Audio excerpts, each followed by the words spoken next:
talking about pediatric intraoral injuries. So we have some objectives here. So we're going to talk about common oral injuries in the PTD, management and follow-up recommendations, and then some pediatric-specific recommendations because we are talking about kids.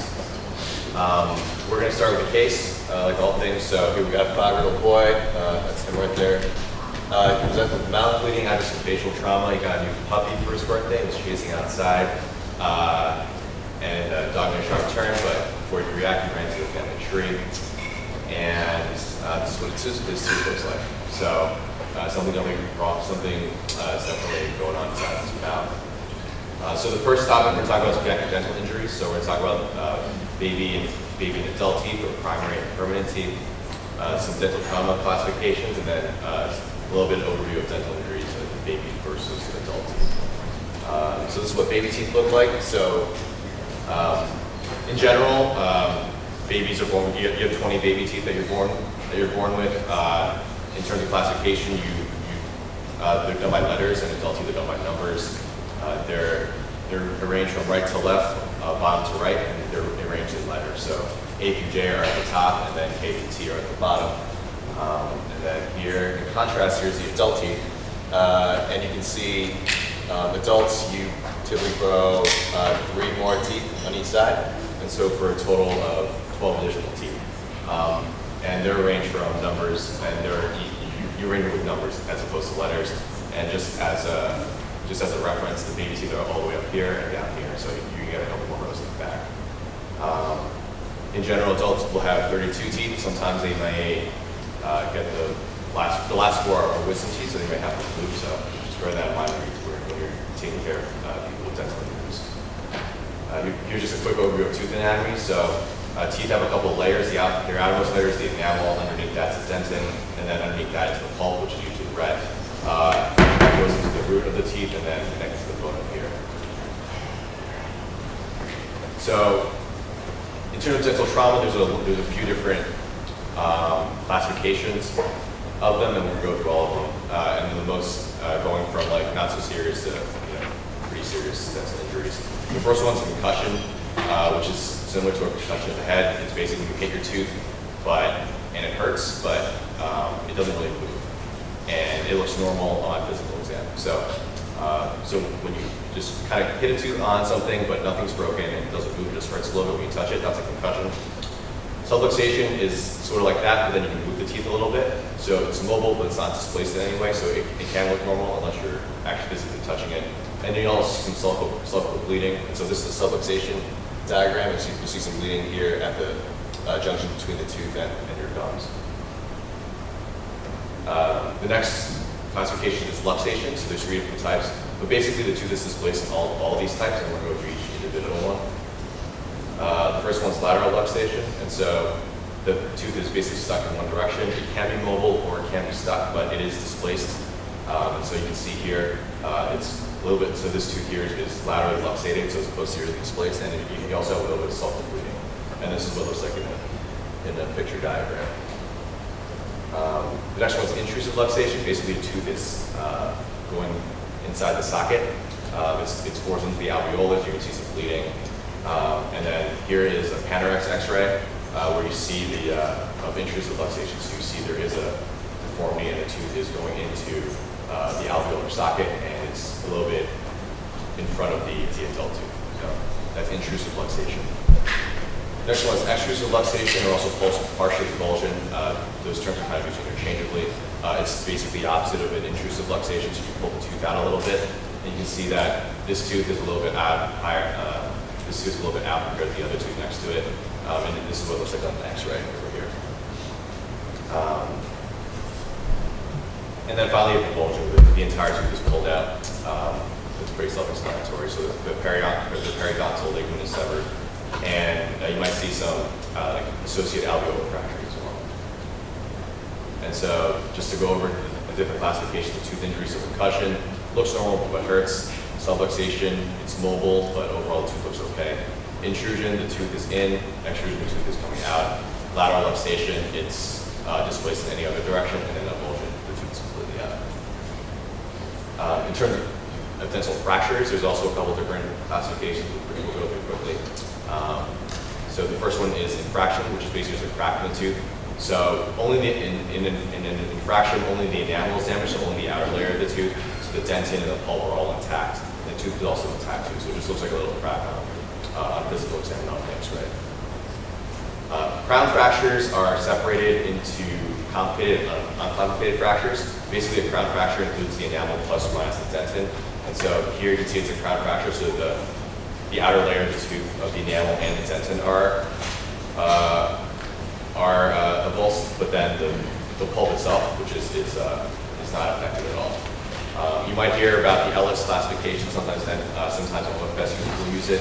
There's 3 classifications of Ellis. Basically, Ellis 1 and 2 will comprise uncomplicated crown fractures. So Ellis 1 will only include enamel, and Ellis 2 will include enamel. And then the next classification is complicated crown fractures, and so that involves the pulp. So you see some redness. So basically a deeper fracture, which includes the dentin, the enamel, and the pulp. It's very sensitive, and then this is also a nice for infection because you remove the pulp and possibly the root of the tooth. And this is also called LS3. So if you're using that sort of classification, a complicated crown fracture, which includes the root, is also called an LS3 fracture. And then a couple of other ones, a crown root fracture. So basically it includes the crown and the root. You can see it sort of right here. So you can see it goes through all the layers of the tooth, and including the root as well. And it can also go down to the alveolar bone. And then the last one is called the root fracture. And so this can be sort of confused with a subluxation because in both cases you're going to have a mobile tooth that maybe looks normal. You can only really diagnose this with a pan-X or an X-ray of the tooth, and you'll see the root fracture. It's sort of more proximal compared to the rest of the tooth, and so something that you should be suspicious with, where you might have a mobile tooth and you might think it's just subluxed, but it can actually be a root fracture as well. So that's why you can ensure a pretty good dental follow-up and at least get an X-ray of all these things. The last one's an alveolar fracture, and so you're going to see this a lot where you see a lot of teeth that are displaced in one direction, and so you're going to be suspicious that the alveolar bone of the jaw is going to be broken as well. So now that we've gone through the classifications, we're going to talk about the management of these injuries. Usually, in general, whether it's a primary tooth or a permanent tooth that is injured, you're going to have them be on a soft diet for 10 days. You're not going to do routine antibiotics unless you see some pulp exposure. So you would definitely consider tetanus, so ask about tetanus history if you're going to, especially if it's a deep flap, like treat it like laceration or any other cut where if it's like a deep, dirty injury, ask about tetanus prophylaxis.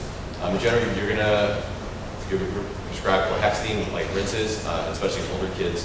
Younger kids, be careful with that and remind that it's kind of toxic in high quantities. And so instead of having kids rinse their mouth and maybe swallowing it, maybe just have the parents dab it on the tooth itself with a good Q-tip or something like that. No flossing, obviously, you don't want to introduce any other trauma. And then for all these, you should follow up with the dentist whether or not you can really see a fracture. But if the tooth hurts and it's a little bit mobile, you don't know if it's a root fracture before you get an X-ray. So always follow up with the dentist. In this lecture, we're going to mainly focus on primary dental injuries and treatment. The reason being, in our CBL, we're going to talk about a lot of it deals with teeth convulsion, so we'll say that for the CBL. So for primary dental injuries or baby tooth injuries, it's also, the recommendations are also separated by the, obviously the kind of injury the kind of tooth injury that you see on physical exam. So for concussion and subluxation, the tooth hurts a little, it's a little bit mobile. Just a soft diet and routine dental follow-up for a pan-X to make sure it's not a root fracture. If it's a tooth avulsion where the tooth is completely out, baby teeth in general, we don't reimplant. If you're not sure, you should probably just reimplant it just to be safe.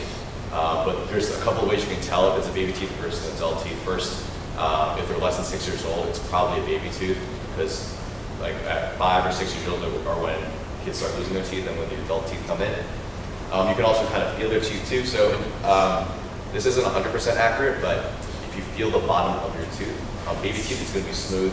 When an adult teeth, you're going to feel ridges, and so that's another way you can sort of tell if it's an adult tooth or a baby tooth. You can feel your own mouth just to make sure I'm not lying to you.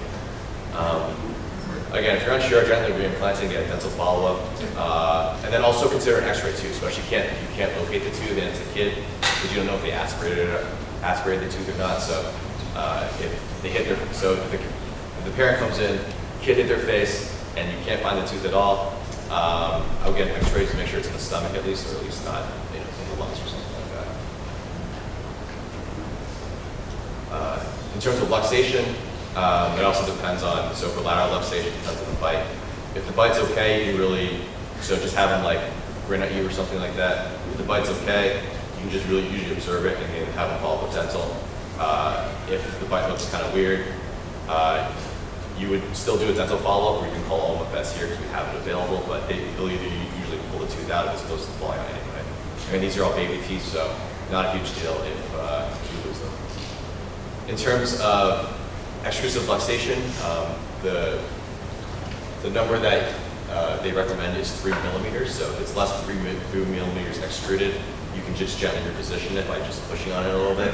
If it's more than 3 millimeters extruded, and the way you do that is just look at the tooth next to it. It pretty much needs immediate dental referral, because then at that point it's recommended that you actually remove the tooth if it's more than 3 millimeters extruded.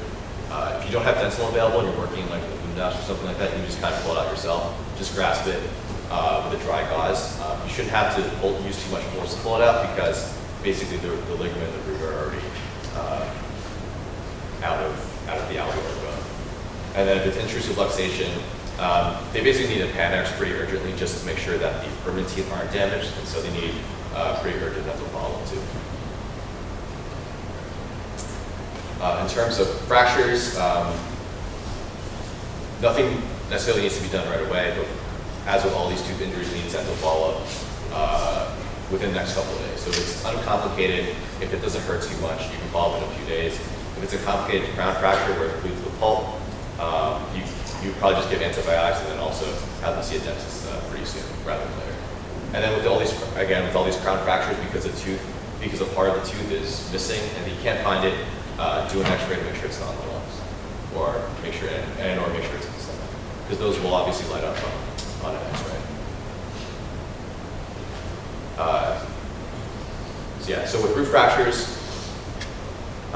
again, this could look just like a regular subluxation, but you're going to have a little bit of excess mobility. So if it's really, really loose, then you might be suspicious of a root fracture. The good news is that it is pretty rare in baby teeth, just because they're smaller in general. So either you probably won't necessarily cause a root fracture. You might just knock out the whole tooth in general. You're more likely to just knock out the entire tooth or pull the entire tooth. But if it's then all these patients need a Panax, and if the fracture is in the proximal 1/3 of the tooth, then usually they observe it. If it's in the distal half, usually extraction is usually indicated, and then if it's in between that, then the answer will vary by the dentist that's seeing the patient. So just a couple of take-home points. Don't reimplant the baby teeth. If they're younger than 6, it's probably a baby tooth. Reimplant it if you're not sure. Think about antibiotics, tetanus, and chlorhexidine washes. And another thing to consider is endocarditis prophylaxis. So it might be a good idea to screen about heart conditions and see if they qualify if your patient will qualify for endocarditis prophylaxis, because I guess you can consider this as a dental procedure, dental trauma. And so it's something to think about in your patients, especially if they have some congenital heart condition that is recently repaired or something like that. X-ray for missing teeth, follow up with the dentist within the next couple of days. And then in terms of education, warn about pulpal necrosis, tooth discoloration. Warning the parents that this could happen to their kids' tooth if it's not followed appropriately. In general, if you have any questions, or if you're working in the ER and you're not sure what to do, this is a great review about dental trauma in pediatric settings. You can just Google it. It's a free PDF, and it's like the first thing that pops up. So if you search dental trauma and AAP, this is the first thing that will pop up. Any questions so far?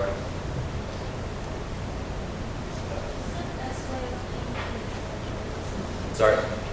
Best way for pain control? Usually Motrin and Tylenol is, yeah. I think just routine stuff is probably pretty good. Dr. Willis? I was just to say, just one thing, I mentioned a couple of times, when you're thinking thinking about if you're going to take a tooth out, a baby tooth, just consider the age and the risk of sending it home and then aspirating on it if you don't take it out. Because if it's loose and it's in there and you go to sleep, it could come out and fall asleep. They fall asleep. So it might be safer to take it out. Yeah, exactly. It might be safer, or you can splint it to the tooth next to it, which we'll talk about CBL2 of different strategies that work and how to do that. All right. So next case, so the same 5-year-old boy, a couple months later, presents again with mouth bleeding after facial trauma, chasing his dog again, holding his tongue out, doing his best doggy impression. Tripped on its point, bit his tongue, and that's what it looks like. So the next topic is oral lacerations. So in general, most oral lacerations are not that serious. They're not that gaping. You don't have to close a lot of them. But in terms of but then you will see them from time to time, and most of the time they'll be in the blood mucosa and gums. They heal rapidly, do not need primary closure. But you also have to assess for other injuries such as fractures or missing teeth. But there are a couple of indications where you will need to close it. The number to remember for these in tongue lacerations, oral lacerations, anything like that is 2 centimeters. So in general, if it's more than 2 centimeters, you should probably close it. If it's more than 2 centimeters of gaping, you should probably close it. Or the other criteria you can use is if it's deep enough to trap food. So like a piece of corn or something. It's probably a good idea to close it if it meets any of these criteria, because it can be a dinosaur infection and it might not close properly. Kids, unfortunately, will often need conscious sedation for these sort of things, so ketamine is a great choice. And you can plus or minus add atropine or robenol or glycopyrrolate because you're going to have some increased secretions with ketamine, and you're going to need like a pretty dry environment to make it work. Nerve blocks are also useful for cooperative children, whatever the most appropriate one you feel. Like an older children can stay still. A nerve block is also good. In terms of techniques, you're going to use absorbable sutures for most of these. Chromic gut or Vicryl are good. I recommend against using fast gut or like Vicryl repeat, just because with the moist oral environment, it's going to decrease the tensile strength and decrease the amount of time in which it dissolves. So chromic gut is probably a good choice with Vicryl. Use the minimum amount of sutures as possible, obviously, because the kid's going to be licking it, and it's going to be uncomfortable if you have a lot of sutures, if you have a lot of knots sticking out. One strategy you can use is just not using any surface interrupted sutures at all. If you just do a couple of deep buried sutures and bury the knot, it'll approximate the wound well enough that it'll heal by itself and it'll heal appropriately too. So that can get around the, using as few sutures as possible, and it can also make it more comfortable for the child because they're not going to be feeling the knots all the time. Again, think about tetanus, and then give antibiotics to these if you are going to end up suturing them, because the risk for infection is anywhere from 9 to 27%. Amoxicillin is a good choice, or something that covers oral flora, so amoxicillin, eclipna, or penicillin. And then soft diet, no straws. With straws, you get increased like intraoral pressure, and so that can separate the wounds even more. Next one, lip laceration. Management is pretty similar to adults. Obviously, you want to close the vermilion border first. Use a lot of times in conscious sedation because kids probably will not tolerate a lip laceration closure, even if they're complicated.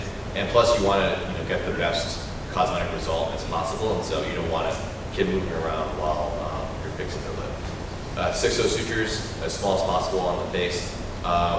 You can use absorbable or non-absorbable sutures. Thing is, for the vermilion border, it's probably a better idea to use a non-absorbable suture, even for that just one stitch, because you don't want that border edge to come undone for any reason. So just to be on the safe side, using a non-absorbable suture is a good idea. And you want to take them out after 5 days for a facial laceration. This is just a quick. This is just a model of how you should be doing a vermilion lip laceration one. So there's multiple layers inside the lip. So there's the inner fibrofatty layer, the outer fibrofatty layer, and the internal fatty layer.